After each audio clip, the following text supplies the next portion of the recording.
I think it really starts with the idea of imagine a world without fossil fuels, no carbon emissions, climate equilibrium. And as I listen to the news stories of Ian barreling down on Florida, that just drives the point home even further, I think, because that's what we're working on at H2U. H2U is an electrolyzer company built from a core competency of catalyst discovery. Electrolyzers, for those of you that are not familiar with them, that's how you make green hydrogen. And green hydrogen is that carbon-free replacement for fossil fuels. Yes. So there's three problems that exist in the green hydrogen industry that we address directly. We'll be the first company that will offer a PEM electrolyzer that doesn't contain any iridium. And iridium is a big problem because there's not enough of it on our planet. There's only about 3 tons a year that we mine worldwide. And to fuel the green hydrogen production needs that everyone is forecasting, you need about 30 tons per year, which is more than 10 times what we are mining right now.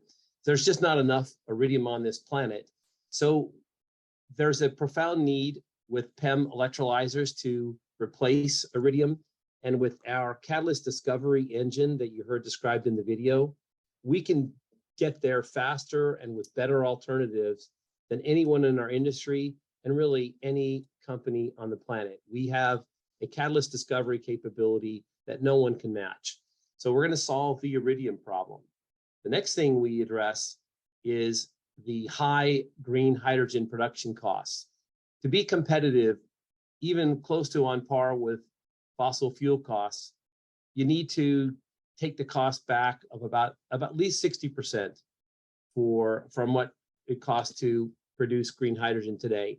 And we have a very low cost electrolyzer, beginning with the use of materials to replace iridium that are less than 0.1% the cost of iridium, and then redesigning the rest of the platform to reduce costs.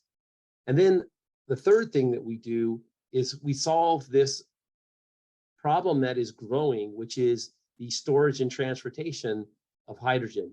That's not an easy thing to do, and it can be very costly. In fact, storage and transportation costs can be even higher than production costs, sometimes 3 times higher than production costs. So if you want to bring the cost, the delivered cost down to the end user, you've got to address not only the production costs, which we do, but also the storage and transportation costs. So what's the size of the market? Well, it's around $65 billion in opportunity for a company like H2U between now and the end of this decade. And the size in the increase in the market size is very substantial, not only from now to 2030, but as you can see, even beyond, all the way through to 2050. So us and our kids and our grandkids are going to be benefiting from the deployment of this green hydrogen production capability for many years to come. I've been working in renewable energy as an electrochemist for on and off better part of 4 decades. And an exciting opportunity came into play when Steve Chu became Secretary of Energy and launched these, as he called them, Bell Lablets, that were energy innovation hubs. They were $25 million a year, guaranteed for 5 years support to supposedly really do translational energy research in a way that wasn't possible with small grants that were renewed every year previously. I led, as the principal investigator, the team that won the Energy Innovation Hub in Fuels from Sunlight, and took seriously the challenge that Steve Chu had laid out of do something fundamentally disruptive and different with this money and opportunity than we would have done under business as usual. So what I did not do is hand out a $1 million 5-year projects to people and said, go come back with reports that will justify us getting more funding, which is what academic people use as the metric of success, is partly finishing a project enough to get more money to continue to work on it as opposed to solving the problem. And one of the things that I have reflected on, and it was, key to our investment thesis with this investment was, when you think about the Catalyst discovery engine and what that means in terms of really embracing AI and machine learning and rethinking deep tech. It's one of those things that I think there are these preconceived notions, because we're, essentially a deep tech firm. And I think there are these preconceived notions about how much you need to get going. And actually, you guys are proving that you can actually do it in a very capital efficient way, to get pretty damn far. Right. I don't know, are any insights on that one, Mark? Or just I mean, I remember doing some kind of rough back of the envelope estimations based on what Nate and others have helped me appreciate about the cost of catalyst discovery.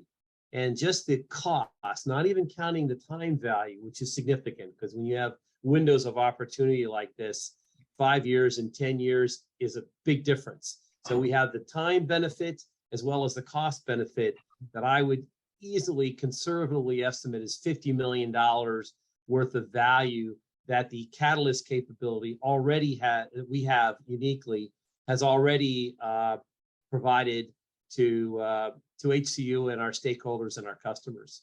And we're going that's a gift that keeps on giving. Yeah. Right. Yeah. Let me maybe add a little bit of technical color to the excitement here.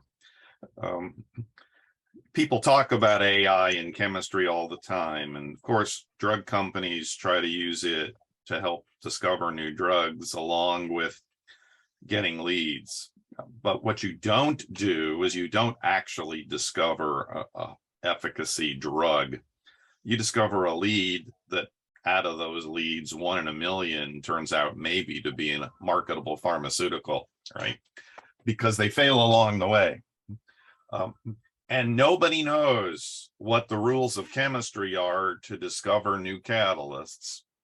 And so you fail most of the time, and it takes you a year and a half to figure out that what you made failed. What we developed was the ability to measure the direct figure of merit, the catalytic activity of each material as fast as we could make them. And if we didn't have that, we had a surrogate, we would still be fishing in ponds the way the drug discovery people do. But because we can measure each material and figure out as fast as we can make them with inkjet printers or with combinatorial sputterers, how well each one works, we put that number into a database. And then if you get enough data, well, we know the power of AI and machine learning now to do that.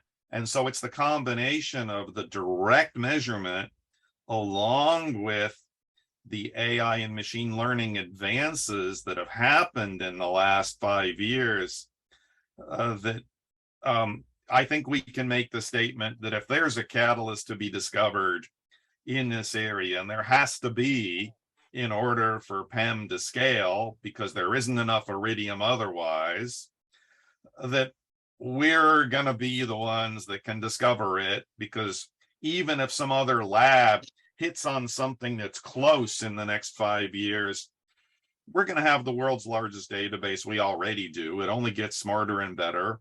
And we'll screen 100,000 of its nearest neighbors the next day and patent around them. We have the exclusive IP rights to any new composition that we develop because they've never been invented before. And We don't even tell anybody what they are. So why should we? Right? Which actually goes to another really interesting element of our business model, David, and for your viewers, that we actually can continuously improve the catalysts that make the hydrogen. And for those that are unfamiliar with electrolyzers, where the magic happens in electrolyzers is with the catalyst, because that's what you use to create the gases, the hydrogen gas that you're looking to produce. So an electrolyzer uses water and electricity to make hydrogen gas. And those catalysts are essential to how well that electrolyzer works. And we can continuously improve with this unfair advantage that we have on catalyst discovery, continuously improve the key ingredient that goes inside those electrolyzers. And we, in fact, are designing our stacks, which is where you contain the catalyst. We're designing our stacks so that they're replaceable. So we're going to have almost like a razor blade business model where we can offer replaceable, upgradable stacks that are also a very high margin recurring revenue part of our business model, which grows literally exponentially as you deploy the product, your installed base. Nate and Mark both commented at some point on recent legislation that really sort of points at further development of green hydrogen. What's sort of the bigger picture in terms of political momentum, ESG investing, sustainability initiatives, and so on? And how do you see that playing out to your benefit or as a challenge? Well, Kevin, you can't look at the news any day without being reminded of the importance of climate, managing climate change, the importance of the companies that are pledging to be carbon neutral by a certain date. Got on the airplane the other day and it was greeted with that as the opening announcement of what that particular airline is doing. So these are all independent of any government incentives. But as you know, the IRA was recently passed. And if you look at the energy section of that 700+ page document, you'll see that the number one word that was used in the entire discussion on energy strategy was hydrogen. Twice as often as the term electric vehicle was used, you see the word hydrogen. So it's clearly upfront and central in this administration, the DOE's mindset on what we can do. And aside from that, there are many other governments around the world, some more ambitious and aggressive than our own even, on deploying infrastructure and offtake needs to use hydrogen. To use hydrogen essentially in place of natural gas on many, many applications. And for those of you who don't already know it, hydrogen actually burns hotter than that. So there's a very good set of applications where you can take hydrogen and replace natural gas with hydrogen. You just need to there is some infrastructure modification for pure hydrogen transportation. That's already being done at scale in some parts of the world, including Germany. There's quite a few pipelines that are dedicated for hydrogen transportation in northern Germany already.